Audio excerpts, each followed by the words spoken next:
Let's Talk with Anna Glowinski.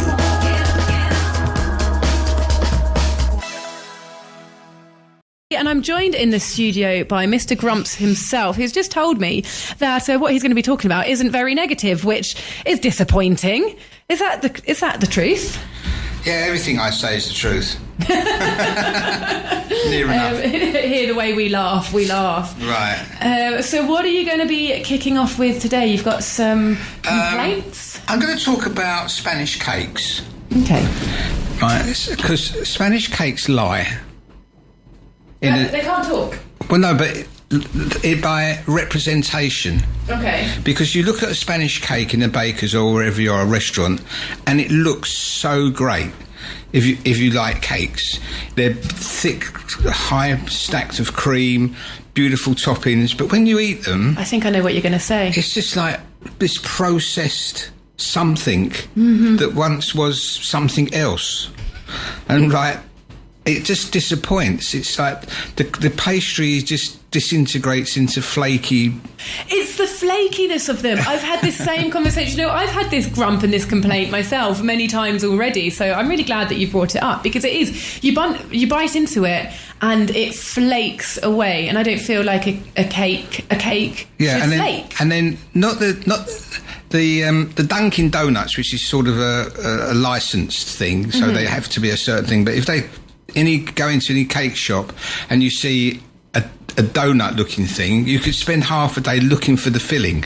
Right, you bite into it, and the filling's obviously in one little bit, and then that's it. But the great big pastries in the cakes, like when they do these massive gâteaux that you see, and they're nothing.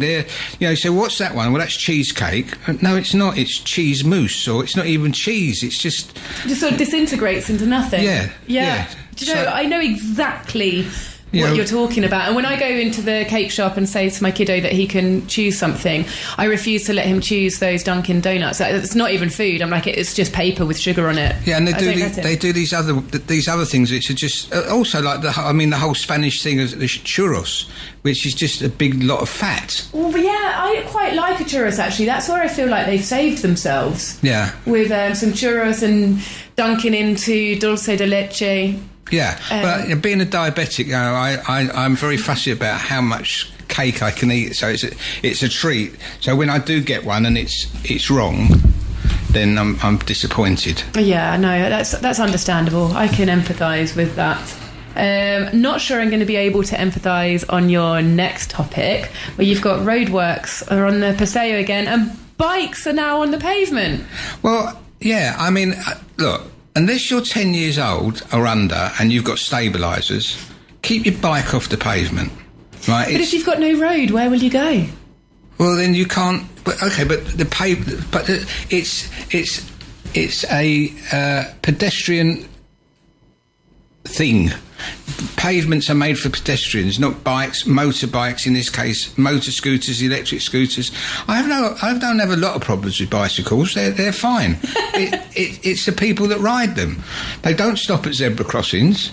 Right? They don't stop at traffic lights. They go round you on the pavement, and some of them, where I live, on the Paseo down in Los Boliches, where they're digging up the road at the moment, there's a guy going down, no hands, on his telephone. Oh, he sounds like he's got an awful lot of control. I'm quite impressed at his talent.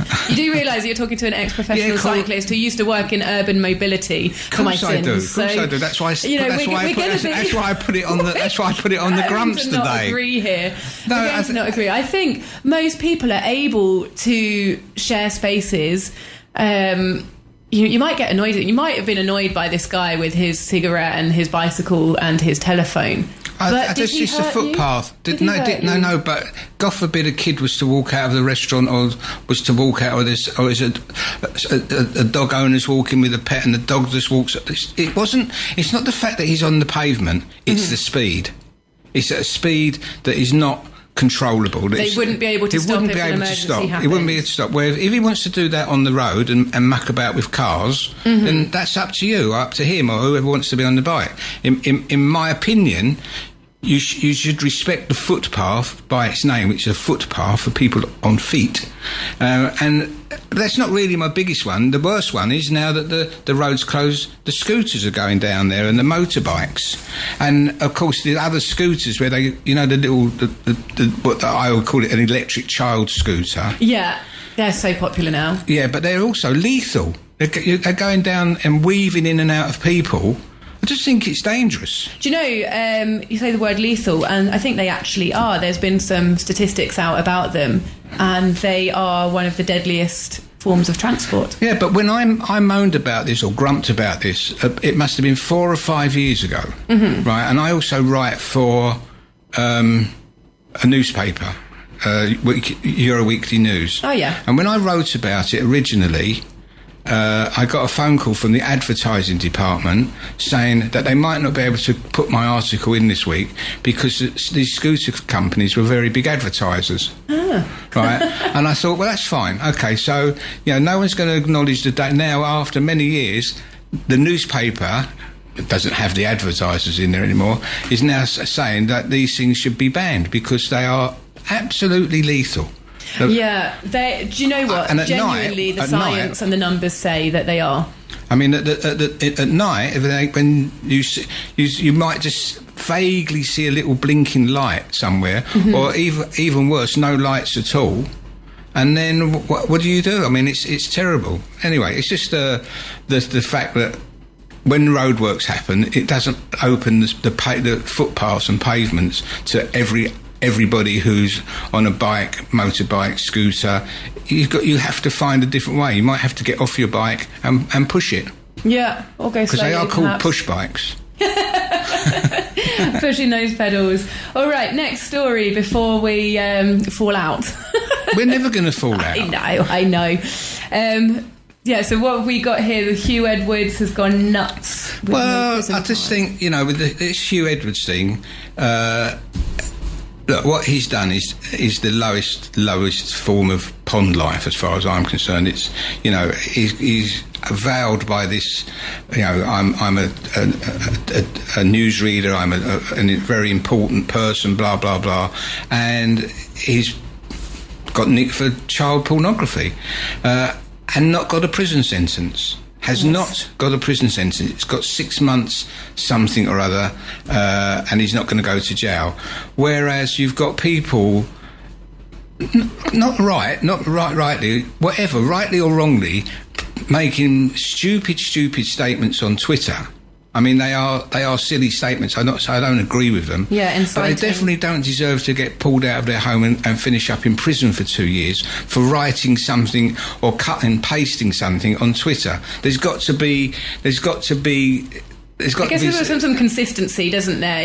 If somebody's going to prison for that, then you have to send someone to prison for something so much worse. Surely. Yeah, I mean, it's ridiculous. I mean, you've got this whole situation where they're letting prisoners out of prison early. I saw yesterday, and one of the prisoners was on the TV saying they haven't tagged me, so they don't actually know where I am. I'm waiting for them to tag me. You're letting prisoners out of prison 2 years, 3 years, 4 years before their sentence is over to make room for the old age pensioner who's made some stupid cut and paste on Twitter. And to be honest with you, if you believe everything on Twitter, then there's something wrong with you anyway. You mean if you get incited to do something? If you think you've got a riot because of something you've read on Twitter, you're not all there anyway. But but the fact is, he should have gone to prison. There's no doubt about it. He should have gone to prison. And it's just unfair. It's just absolutely unfair. I'd be surprised if many people disagree with you on that one, actually. And if anybody does want to comment in, I can see that the phone's going, but I must apologise. I don't answer the phone live on air simply because I don't know what buttons to press. It's too much, but I will take your messages. You can WhatsApp +34 645 99 67 95 or pop me an email studio@tre.radio with any of your thoughts that are coming from the topics brought up by Mr. Grumps over here in the studio. Okay. The other thing is, when did it become a reportable offence to say no to your kids? I was in a restaurant the other day, and a bloke was there with his 2 kids, not babies, just trying to have a conversation with them. They were not interested. They were on their phones. So Right. he was sitting there, staring into space, trying to have a conversation with 2, not teenagers, but 10, 11-year-old kids, and they were totally blanking him, absolutely not paying any interest whatsoever. And so he sort of raised his voice very slightly and said, like, put your phones down when we're trying to have a family time, but whatever. And Seems fair enough. yeah, and one of the brats just turned around and said, "I'm telling mum of you," which made me think this guy's on his weekly outing with his kids, probably. Yeah. Right. They don't want to be there, or they don't seem to want to be there. And as soon as he's raised his voice, because they're paying no attention, and they were, very tidy looking, very respectable looking, and well groomed, but they were just not interested. And as soon as he raised his voice and said, like, "Come on, let's put the phones down," the immediately result was like, "I'm telling mum." It sounds like there's not a united front going on there. They know that they can play one parent off against the other to try and get what they want, because the parents aren't saying the same thing. Okay, but I'm a lot older than you, right? But I bet even when you was a kid, you wouldn't turn around to your mum and dad and ignore them if they said anything to you. Just totally ignore them. I know what would happen to me if my dad said something to me that I was like, yes, governor, like, how high do you want me to jump? Yeah. Because there was that in those days. Again, I don't agree with it because I got too much of it. I get a smack round the head. It wouldn't just be like, "Come on, nicely." It would be smack. Put that down. Don't do that, or do this. And now you can't do anything. And if you're a school teacher, it's even worse. It is difficult for school teachers. When I was at school, if the teacher told me to do something, well, if I wanted to, I'd do it. But now they can't tell you to. You get reported for abuse of some kind. So I just wondered when it all started to go wrong. Why did it all start going wrong? When did it happen? When did telling your children off become reportable? Yeah, it's difficult. I don't know if it has gone that far, because I'm going through it myself at the moment. I've got an adopted little boy with serious behaviour problems, and I am way stricter than I ever thought I would be, because my parents were quite gentle, but he doesn't respond to the gentle parenting techniques. And my husband's from South America, so he's extremely strict. He is a bit more old school in his approach, and he's saying exactly the same sorts of things as you. You got to say no. You've got to make them do sort of what you want them to do. And we're finding some middle ground. But the school, I must say, have been fantastic, and they do have challenges. Obviously, they're not allowed to hit children, and I don't want them to. Absolutely happy with that. But there also is a limit where they have no further consequences that they can give a child. They can say, right, you're not allowed playtime because you've been running around in class and ripping up the other children's homework or something like that.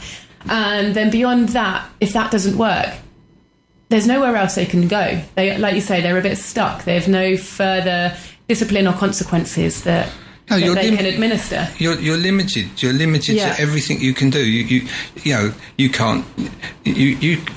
Look, you can't even ask someone now whether they're a boy or a girl. Well, I had a news story yesterday. There's a child in the UK who's being supported by his school because he identifies as a wolf. Well, that's great. Let him sleep in the woods. Yeah. If he identifies as a wolf, let him do everything that a wolf does. Don't let him sort of curl up in his own bed every night. If you're a wolf, go and live in the wood. Go and live in it. We're not feeding you anymore. You can go and forage. You can go and hunt a rabbit with your teeth. Hunt a rabbit. Yeah. And don't get a blanket because you're a wolf. You don't need a blanket. Yeah, there is some common sense there, isn't it? Well, no, yeah, there is, but no one uses it. It's a common sense argument. Who knows? Who knows how far it will go? I think there are definitely strong voices now coming out in support of the sorts of things that you're saying, and that I mostly agree with as well, that it can go too far. If there's no science backing it up as well, which there isn't with this boy who identifies as a wolf, then there needs to be a use of common sense. Yeah, but there's not. Everybody's terrified of everything. My daughter works for a company. I think I mentioned this a couple of weeks ago, and all of a sudden she's now got to put on her emails her pronoun. Oh yeah, but she doesn't want to. She doesn't want to play that game. But the HR department says, well, it's good for everybody, and she's saying it's not good. It's not what I want to do. If someone asked me my pronoun, could you imagine what my answer would be? The second word would be off.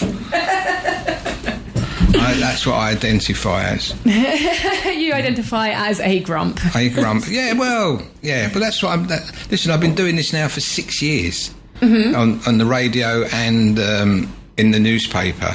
And basically, it's always, for me, it's a bit of fun.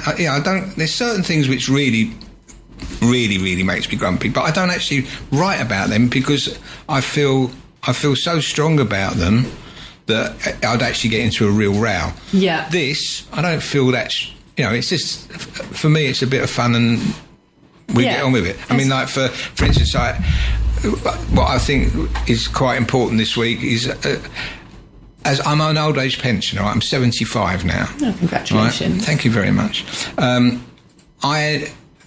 I really, when I was younger, I didn't know anybody of 75. And anybody that I did know that was, we've got fully respected, and people were nice to them, and governments looked after them, and we were told that we were going to get a pension at 65. I mean, basically, as an old age pensioner, I've been conned by the government from everything, going all the way back to something probably that you've never heard of, which was endowment mortgages. Okay. Right, an endowment mortgage was sold back in the 60s as something which is very good. What you did, you paid this endowment mortgage, and what happened was, at the end of the period of the mortgage, say 20, 25 years, your house would be paid for and you get a big lump of money.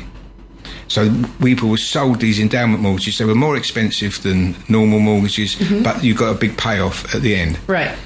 By the time it came to get paid off, the scheme had finished. It never worked. So you didn't get your money. No, so you just paid a bigger mortgage. You just got conned. Right, absolute thing. And then there was the old age pension itself. The old age pension was when you were 60 as a woman and 65 as a man. But what happened was, they decided to change that. I happened to get mine when I was 65, but my wife never got her mortgage, never got her pension. She was meant to get it when she was 60. Yeah. But it got put back and put back and put back. And I don't think she got it till she was 67. No.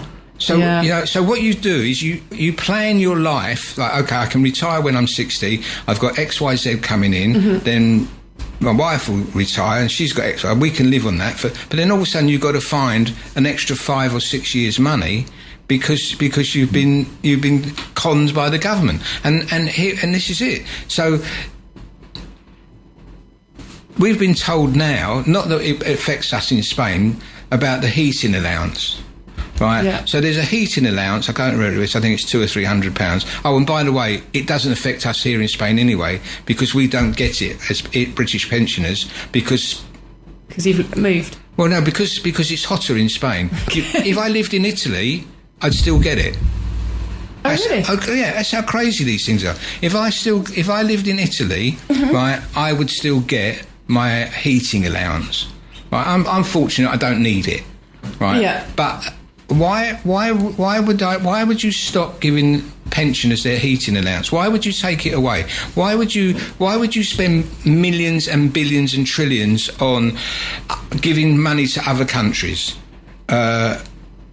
immigrants, legal or illegal? Why would you spend money on other people? Anybody, space exploration. Why would you spend billions on that? Why would you give billions away and take that money directly out of the old people's pockets? I mean, you can, if you've got an argument on that, I'd love to hear it.